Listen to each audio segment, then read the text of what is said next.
Good morning, all of you.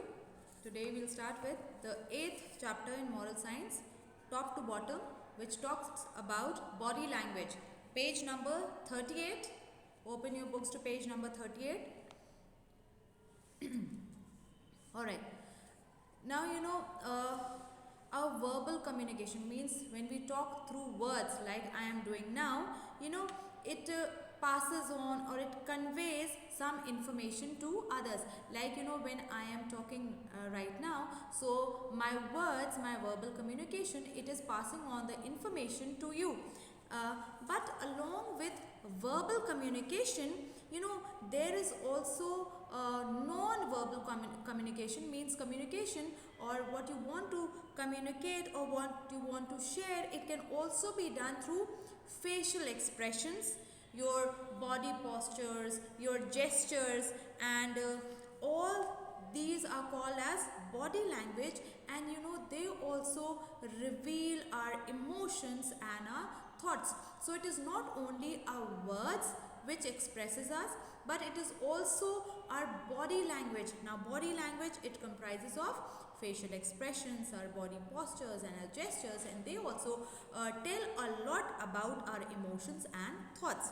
Now while we are communicating verbally, like right now I am communicating verbally, but at the same time our body, it also communicates or it also shares or passes information through various signals. Because like when I teach, it is not that all the time I straight just like that without any expression, or my hands movements are there, my neck movements are there, and eyes movement, and so expressions and all that, they all together convey what we want to say. So it is not only words, but in addition to that, our body language, it also conveys so much to the other person. Okay, now what is the importance of this body language? Now if we understand body language, then it can help us to improve our relationship with others. It can also help us find out if someone is lying to us. Then we can also use this information, like if we know how to understand body language, then we can also use this to our advantage, because we could know that what the other person is thinking or feeling. Then if we know that, then we could handle things in a more effective manner. Then we could also get proper cooperation from others if we know that what they are thinking and what they are feeling. Then we could also persuade other people or convince other people to think the way we want them to think. And if we understand the importance of body language, if we understand the body language, then it can help us to create good pleasant situations for discussion. It can also attract others and get confidence. So if we understand body language, it can help us to do all this. Okay, now what are the main elements of the body language? So let's study about few of the main elements of body language. Now the first that we have here is eye contact. Okay, now like it is said that if you're talking to a person, then you need to maintain a proper eye contact with the person. Like when I was a student, so I had to look at the teacher all the time, because when I looked at the teacher and at her face, then if I maintained that eye contact, then I understood things better. And so this eye contact, it really helps a lot. Now eye contact, it helps us to exchange ideas, emotions, informations, and our eyes can reflect so many different states of our mind, so many different emotions, like happiness, or when we are sad, we are really angry, so that anger is also there in our eyes, love, excitement, arrogance, if we are really proud, so all this eyes reflect all these various states of mind. Eyes help us to reflect. And but eye contact is good, it is must, but too much eye contact, what it shows that we feel that we are superior and we don't respect the other person we are talking to, or that we could be a threat to the other person. So too much eye contact is also not good.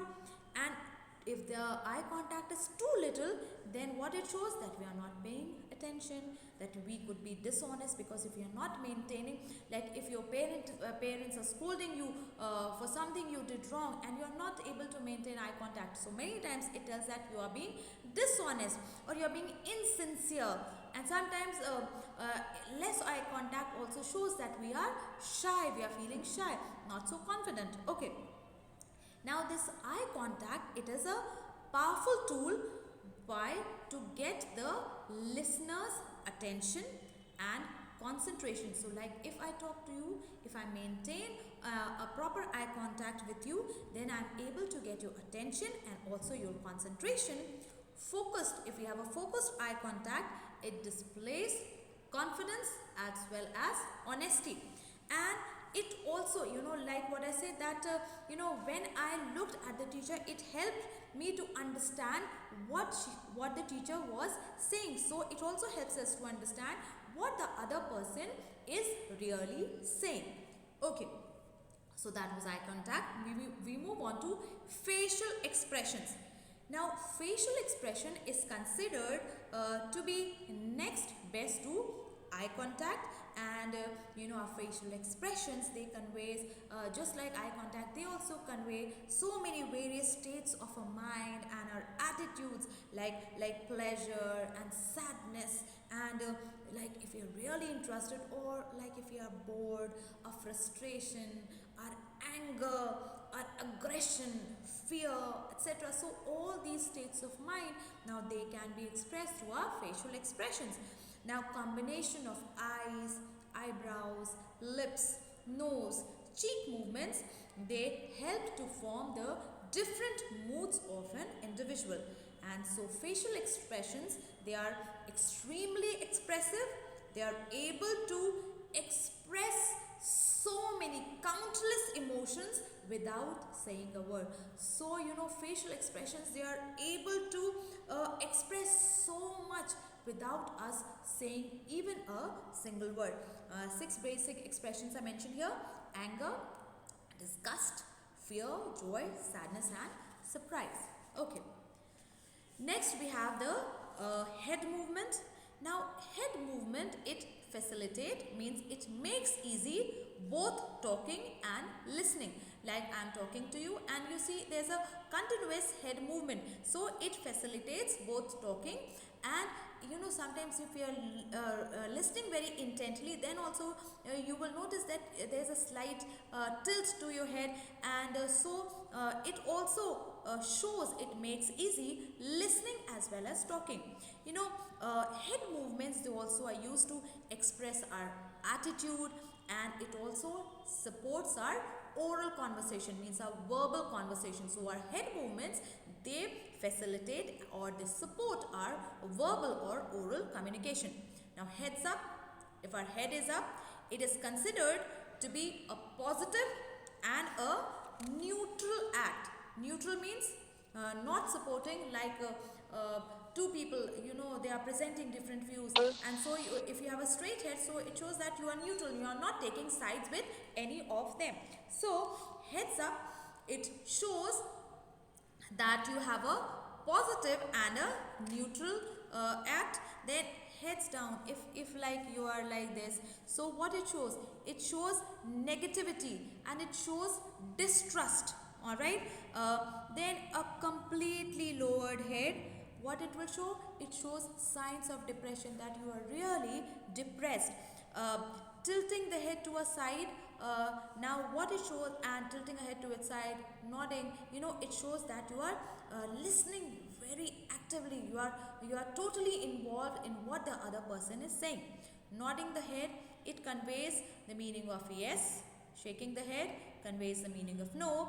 And rubbing the forehead, it indicates confusion. So when we are confused, many times during exams, without even knowing, now we do like this. So it shows a confusion.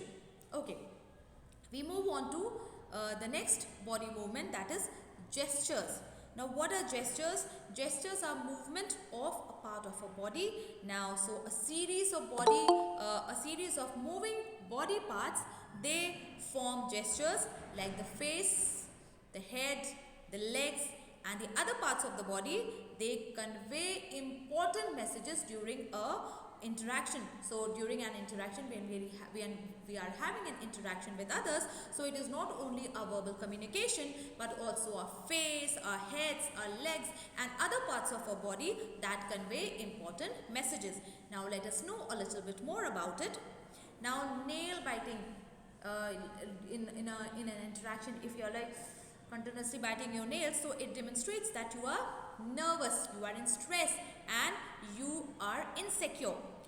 Hands on cheek, it indicates that one is lost in thought, like, so it shows that we are lost in thought. Okay, finger tapping, like we do finger tapping or drumming it, or you drum on the any surface, it shows that one is growing tired and you are being impatient while you are waiting for something. Touching or rubbing the nose, it shows that you don't believe and it shows rejection, or it also sometimes shows that you are lying about something. Brisk rubbing of hands. Brisk rubbing of hands, it means that you are really excited about something or you're waiting eagerly. Open palm, it is a sign of honesty, sincerity, submission or ignorance. Pulling the earlobe, it means that one is trying to make a decision, but still the person remains indecisive as to what to do about it. Okay. The last body language, the last thing that we will study in body language today is posture. Alright. Now posture, it refers to how an individual sits, stands or lies down. Now postures can be open or closed. Now an open posture, it indicates confidence. Now in an open posture, the person, arms are free, they are not like tied up in front or at the back, so arms are free, the palms are open and this slightly leans forward. So it's a slight lean, like 5 to 10 degrees, a lean in the forward in the body. Okay, so that shows confidence. The one who is not confident, now that person will like to confine himself to a closed posture. What will that mean? Crossed arms and crossed legs. Now erect, if you have an erect body posture at sitting or at standing, it indicates that you are confident. Or if you sit and stand in a sagging posture, like always like this, alright, now not straight, sagging posture, so it indicates that you lack confidence. Now if in seated posture and you just a little slide sideways, like not straight, just a little slide sideways, so what it shows your friendliness to the person next to you. So standing firm, and when you stand properly, stand firmly and you distribute your weight evenly, it helps us to maintain proper balance and it also prevents us from falling down. And when we have that type of posture, so one is perceived or one is regarded or seen or taken as a confident and a person having a capable personality. Alright, now to conclude, we can have a look at 10 positive body languages and 10 body language that we need to avoid. So the first positive ones: maintaining focused eye contact with the person you are interacting with. Standing firm, not always like moving on your legs, so standing firm. Warm, friendly handshake. Some people, even when you shake hands with them, they are just like, it feels that they don't really want to shake your hand. So warm, friendly handshake, that is a very positive body language. Leaning forward 3 to 5 degrees to show interest. Like if you're talking to someone, you just lean forward just 3 to 5 degrees, and it shows that you're really interested in the conversation that is going on. Rubbing palms, rubbing palms vigorously. So what it shows, that you have positive expectation. Then open hand gestures, not closed, open hand gestures. Then thumbs up gesture, it indicates, it shows positivity. Then chin up, not chin down, chin up, it makes you look intelligent, confident, and also having a pleasant personality. Palms up, it indicates your openness and your friendliness. And smiling, which shows that you are welcoming, you are relaxed, and you are interested in what is going on. Okay, then 10 body languages that you need to avoid. Nail biting, no. Why? Because it shows stress. Resting hands behind head or behind your hips, not done, not allowed. Okay, mouth covering gestures, like you cover your mouth. Obviously sometimes it's okay, but not all the time. Then crossing your arms on chest. Then having a sluggish posture, not allowed. Okay, then shrugging your shoulders, like if something is going on and you're like, I don't care. So it shows your indifference. Keeping hands in your pockets while having an interaction, now that is also bad manners. So you need to avoid such body language. Looking away, and when someone is interacting with you, talking to you, and you don't look in the eye and you look away, so it shows that you're disinterested in the conversation that is going on. So it is a body language that needs to be avoided. Entering the personal space of others, while talking, interacting, don't go very near to the person you're talking to. Don't enter the personal space of others, that is also not allowed. Strictly no.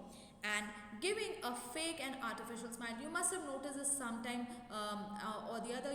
You genuinely smile at others, and others, they pass a smile, and it is artificial, it is fake, they don't want to smile, but it is just like that. So we need to avoid all these body languages. So what we learn from this chapter, it is not that what our words speak that conveys, but it is also our body language, our postures, our gestures, our head movements, eye contact, facial expressions, that also say so much without saying anything.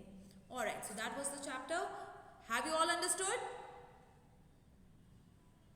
Yes, ma'am. Yes, ma'am.